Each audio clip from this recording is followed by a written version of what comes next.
everyone. Thank you for joining us at Game Trade Media at Alliance Open House. I'm Gretchen, and I'm here with Curt from Smirk and Dagger. Hey, everybody. And what do you have for us? All right, so this is the now long-awaited reboot of Cutthroat Caverns.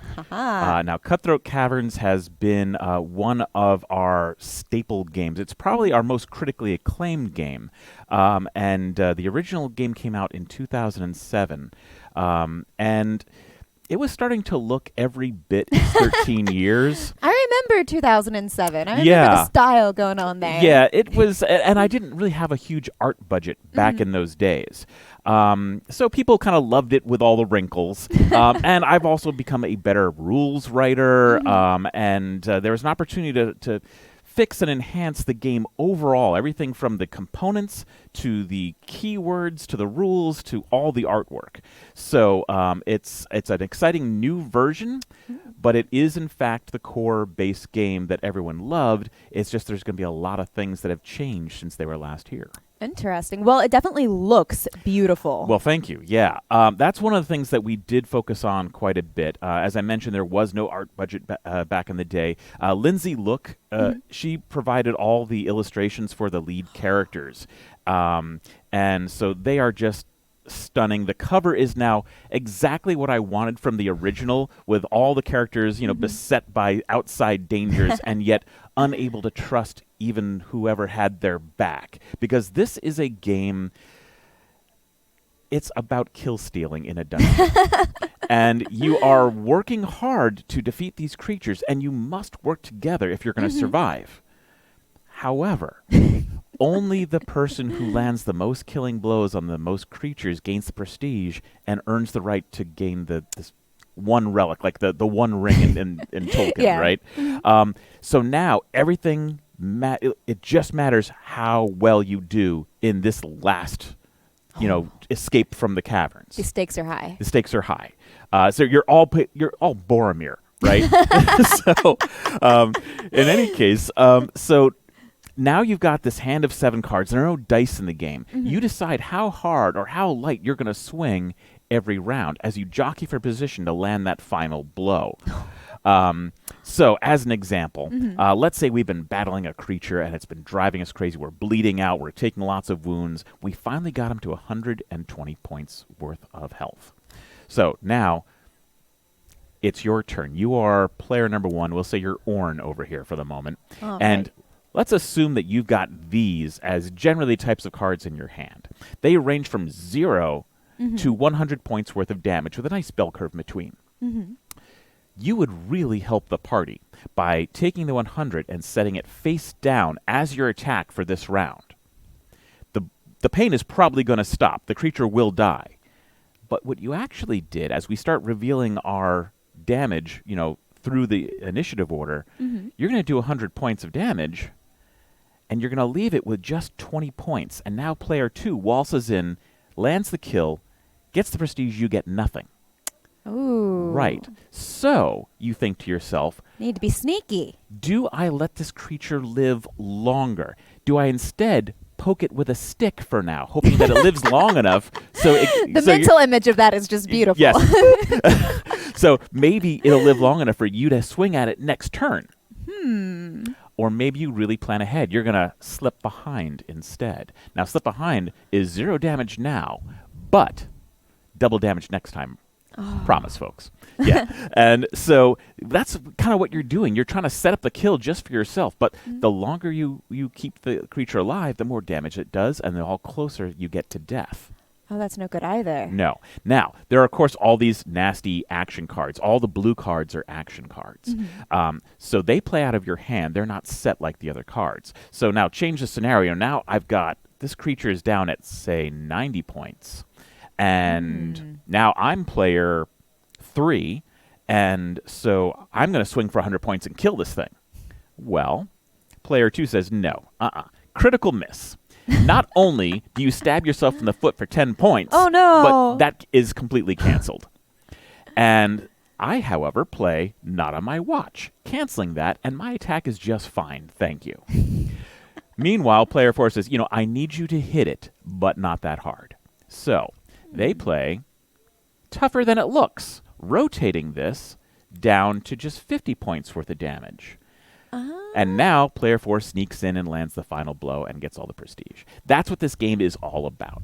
And the more you mess with each other, truly the closer to death you all get. And that is the dynamic tension of the game. Do you work together, or do you work selfishly for your own gain?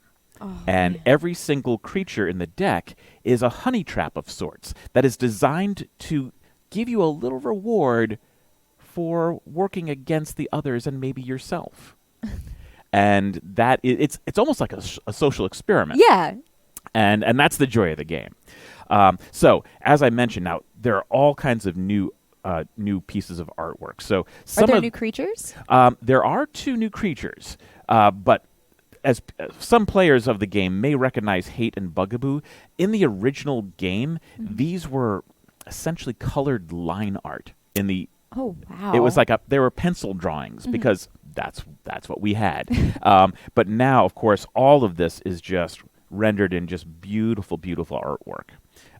We also changed the layout of the cards, and quite honestly, the base game, about a third of the creatures from the original set were a little weak. They didn't have enough punch because we didn't know how deadly to make it. And every expansion kept on trying to ratchet it up. Well, so we went back and we moved those up. They're boosted. They're more dangerous than they ever have been. We've got these player boards now. We've really done a nice job of, one of the complaints was there used to be glass beads on just kind of cardstock, and sometimes they would get jostled. It would slide across. Now this is a 2-layer board, and these tokens sit in there, and they're not going to go anywhere. Yeah, this is sturdy. Yeah. So all of these improvements have made the game prettier and just more utilitarian. But we also took the opportunity to add some new rules and mechanics. So the game is now, it used to be just a 90-minute game. Now you can play it at 40, 60, and 90 minutes. So if you just have time at the lunch hour, no problem. The new rules for that. Used to be the encounter deck, which is normally 9 encounters, would just be completely random. Now everyone has a hand in choosing the last encounter, so you make sure it's epic and fun. So it's randomly chosen from one that you have put in, and you put in, and you put in. That's cool. Yeah. And then if it happens to not be the one that you wanted, you know someone there. You're like, ooh, Yeah. who was it? You gave us this? Yeah, exactly. Definitely going to stab you in the back later. Yes. Then the other thing was back, I think it was our second expansion, Relics and Ruins, we introduced relic cards, which helped make the characters feel more special because they're pretty generic in the base game. Yeah. And a lot of the items in the base game, once you used it, it's like a potion and it's gone. Relics allowed you to have enduring effects throughout the game, which could still be stolen, but they were going to be around the whole game. But it was also tied to an event deck, which changed the nature of the encounters. I didn't want that for the base game, so I found a way to add some new relics and a treasure room after your first encounter that just gives you a little taste of what it's like to have a relic. And so you get a relic assigned, you get to kind of draft them, choose your favorite, and that's what you play the rest of the game with. So there's just a lot of care and attention we did to make sure that this feels like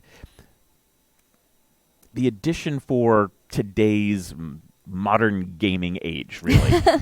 It's For the just modern gamer. Yeah, it's been polished, and I think that's really what it is. So for people who already have the base game, there's no need to buy the new one necessarily, unless you just love all the gorgeous new stuff. And you truly, there's no, you can't just get the upgrade kit. The whole box is the upgrade kit. Everything has changed in it. And you mentioned, was there new stuff? Yes. So I couldn't help. And so I did create 2 new creatures just for this edition, the Goblin Dragon and Shadow Morph. Now, the Goblin Dragon, you have to constantly increase the damage you do player to player, or the dragon says, "Oh, are you afraid? I'm now going to do more damage than I normally would have." And it keeps on going up and down based on how people play their cards. Where the Shadow Morph, you'll notice that some of the cards have these character portraits on them. Now, normally, that's a way to make sure you're protected from some of these terrible action cards. With Shadow Morph, there's essentially a doppelganger out there. And as Shadow Morph is about to attack you, you can say, oh, I happen to have one of these in my hand with a character portrait. It's going to attack that player instead. And this can go on until people are done doing that. So they are burning their hands, leaving them with a lot less options to attack, but save themselves from damage. So it's just, I love this game. That's so much fun. Is there anywhere to go to find out more information on this game? Sure. You can go to smirkanddagger.com. You can go to our Facebook page, Smirk_Dagger. But this is going to be officially in stores now. We just got word. It just arrived. So 10/9 is the actual street date. All right. So, yeah, we're very excited. And we're going to be releasing the app for this game at the same time. An app. It really is the modern gamer's game. Indeed. Getting fancy with it now. Yeah. Well, thank you so much for coming here and showing the game. You bet. And all of the new fancy, wonderful art. Because it is fancy and wonderful. Thank you. It is beautiful. Oh, and I should just mention, too, if you're worried about your expansions no longer working, everything still works with all the expansions, and they're all still available, too. All 5 expansions are still available. Awesome. So, yeah. Well, thank you, Curt, for Thank you. coming here and showing this game. And you can find it at your friendly local game store.